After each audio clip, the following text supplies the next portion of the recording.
Hi everybody and welcome to Heel Heat. My name is George Coles and on this episode we're walking in Memphis. The topic of this Walking in Memphis, CWA Wrestling from March 9th, 1985. Now you will have to forgive me a bit, I am getting over a pretty bad cold, so my voice is a little bit messed up, it's a little scratchy, it's going to be tough to understand me at times, I do apologize. If you haven't seen my shows before, we rate everything on a 1 to 5 scale, 1 is the worst, 5 being the best. For Walking in Memphis, we consider the entirety of a segment, basically commercial to commercial. And if you want to check out the video I reviewed for this, it will be down here in the description. I will say it is a pretty poor quality video, so there is that caveat. That being said, let's jump right in. First up, we start with a promo with Tux Newman, who was a manager they brought in. I believe he was there just a bit over a year. He was one of their quote-unquote Jimmy Hart replacements that didn't quite make it. I mean, historically, Jimmy Hart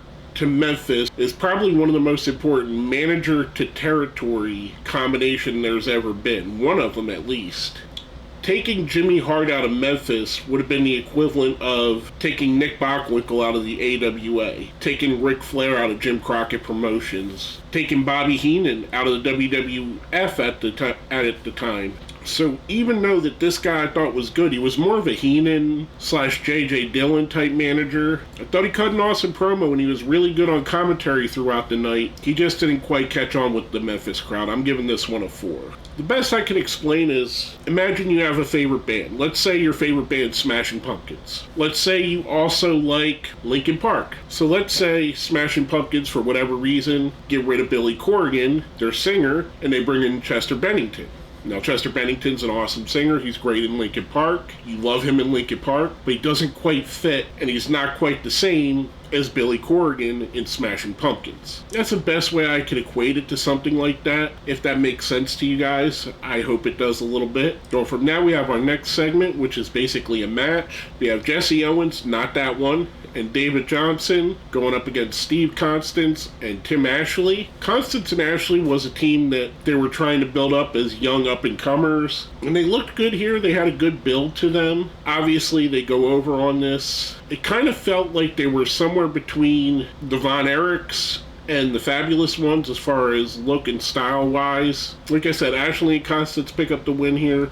Thought it was a pretty good match. Then we just talked about this guy a little bit ago. They show highlight videos of Nick Bockwinkel, mostly against Jerry Lawler, and it's set to the We Are the Champions by Queen, which probably means that this video got demonetized rather quickly. So if you do go and watch it, make sure to hit that like button. Give them a little bit of love on that because they're not making money off of it. For that whole segment, mostly the Bockwinkel stuff, I'm giving that a 4.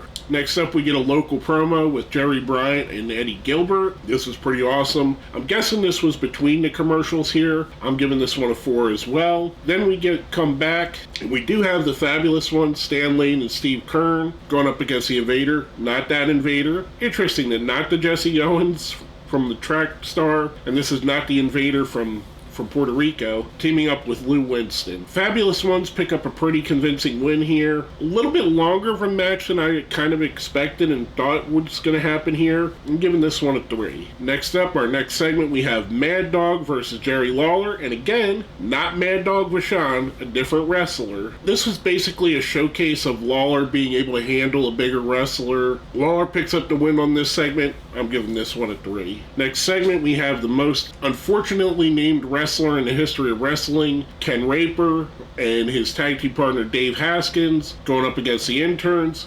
And once again, this isn't the more famous Interns team. This isn't the team that went through the late 60s, early 70s. It is one of the legendary teams of that time. This is a different grouping of interns. This was probably my least favorite match and segment on the card. Interns pick up the win here. Very slow-paced, very cloggy, very boring, in my opinion. I'm giving this one a 2. Next up, we get another segment with the local promos. We get Steve Constance and Tim Ashley, followed up by Jerry the King Lawler, For that, basically mostly Lawler, I'm giving that segment a 4. Then we go into our final match of the show, which starts off with an interview segment with the Gilbert Army, which is General Eddie Gilbert, Playboy Frazier, Jerry Bryant, and Mr. Wrestling. Again, not Mr. Wrestling Tim Woods. This is Mr. Wrestling Tommy Gilbert. Interesting how repeated names keep coming up on this show. They do a little interview with a watermelon. They're forcing Lance Russell to eat the watermelon. That leads us right into those 4 guys, Gilbert, Frazier, Bryant, and Mr. Wrestling, going up against Lanny Poffo, Joe Lightfoot, and Mark and Brad, the Bratton twins. This I actually really enjoyed. I feel like the 8-man format made the match a little quicker,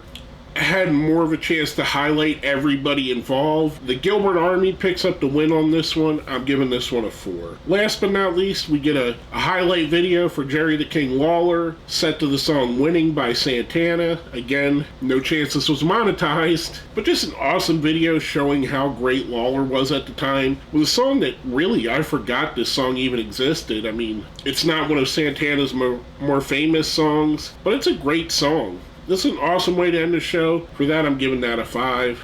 Overall, I thought this was a pretty solid card. I'm going to give it a 3. To me, the low points were a little bit too low, and I don't think there was enough storytelling on this show. I don't know if maybe this video cut out the normal amount of promos, because normally we'd see an equal amount of promos to matches. Or if we seen a match that overtook a whole segment or overtook 2 segments, it would be something important, like let's say Lawler versus Gilbert in studio. Like I said, the bad on this outweighed the good. Even though there's more good stuff that I enjoyed, the bad just kind of made it drag along in the middle there. Again, I'm giving it a 3. While that being said, let's smash that like button, share the video, subscribe if you haven't, and if you made it all the way to the end, let's put a Bockwinkel in the comments for Nick Bockwinkel. Absolutely loved Nick Bockwinkel. He's one of my favorite guys to go back of that 70s and 80s generation and watch. He was so good and so underrated. Just a fantastic wrestler. With all that being said, my name is George Coles, and we've been walking in Memphis.